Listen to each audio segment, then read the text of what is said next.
guys, thank you so much for joining me for today's video.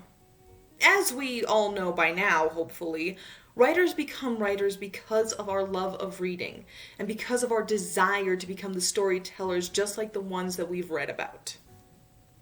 Reading is very important for a writer to continue to do into their profession. It's like a working vacation, if you will. We learn a lot by reading, improve our skills, and yet we have a good time doing it. Last March, my mom, who works in a university library, brought home a book for me that she knew would be perfect for me when she read the synopsis. She wasn't wrong. I finished it in like 2 days. And it was a thick-ass book. But this one particularly stands out to me because by the time this book landed into my hands, I had not read anything just for fun and not for school or for learning how to market myself as a writer in a really long time. So a book that is so good that it gets me to clear my weekend just to read it must be really damn good. That book was An Assassin's Guide to Love and Treason by Virginia Boecker, published by Little Brown Books. A hardcover copy will run you about $12.32 on Amazon.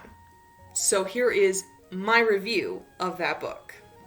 Minor spoilers ahead, so if you just want to read the book first and enjoy it yourself, go away. I knew that this book was made for me the moment I saw it. It's a historical fiction romance set in Elizabethan England. It has William Shakespeare. It has a shit ton of secrets. It has a strong leading lady. It has a bisexual leading man. And best of all, it has sexual tension. This is one of the best books I've ever read, and it's earned a place on my favorite shelf right next to Tamara Pierce's Song of the Lioness series. Let me tell you a little bit about the author. Virginia Boecker is a University of Texas graduate whose books have been published in English as well as German. She is also the author of the Witch Hunter series. The end of An Assassin's Guide to Love and Murder has an entire section about the history of the time period, which specifically focuses on when William Shakespeare wrote Twelfth Night. So Boecker covers everything that was true and everything that she added for the story. It's kind of nice to have. The story is about two star-crossed lovers. See what I did there? Catherine is the daughter of a disgraced nobleman who has been executed for practicing Catholicism during Protestant England times. After her father is killed, Catherine travels to London and offers herself to a secret society of Catholic lords to assist in an assassination plot that was still being planned when her father was executed. In fact, she offers herself up to be the assassin of Queen Elizabeth I. The opportunity to commit such an assassination arrives when William Shakespeare is auditioning for his new play, Twelfth Night. The play will be performed in a palace with Queen Elizabeth sitting front and center. There's just one problem.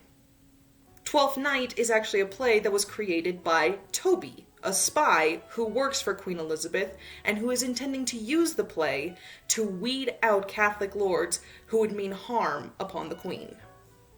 In fact, Toby basically casts himself as Duke Orsino so that he can kind of investigate the cast to see if any one of them could be an assassin. I think you can figure out what happens there.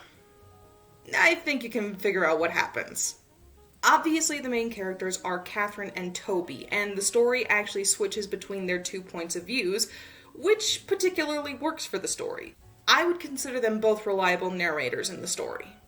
Both are playing the part of liars until the truth about both of them comes out.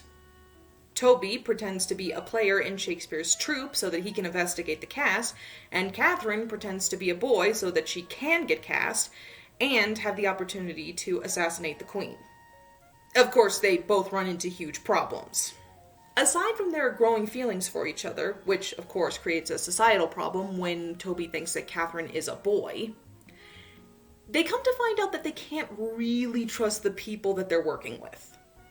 And then of course, Queen Elizabeth I is a big problem for both of them. If Catherine gets caught trying to assassinate the Queen, even if she succeeds, she'll get executed. If Toby doesn't find the assassin and the group that the assassin was sent by, he'll get executed. Catherine was my favorite character because of her development through the story. She goes from being a privileged noble girl living a lie to an exceedingly admirable, strong young woman. And she eventually does what she knows is best for her rather than doing what she's expected to do. Both Toby and Catherine are relatable in their own rights. Catherine was relatable in her sense of duty to her family and the anger that she feels after her father is killed. Toby is relatable in the cynical attitude that he's gained from being unable to go into the profession that he wanted to pursue, which, by the way, was a playwright. Instead, he's being forced to live a lie for an extended period of time just to save his own ass. I love this book.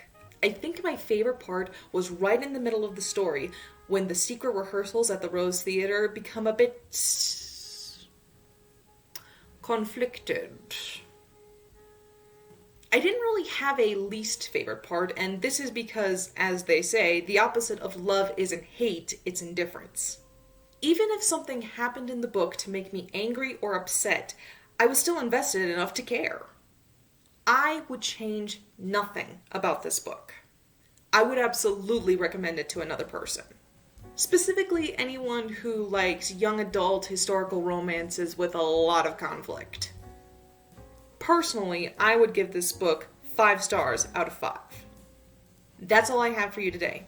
Starforged Orion is still available on Amazon in paperback and Kindle, and is also available on Barnes & Noble's website.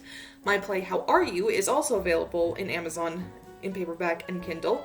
If you want to find other ways to support me, go ahead and check out my Patreon. I'm just saying you could become a beta reader if you wanted to. And don't forget to check out my other social media sites if you want more content. Toodles!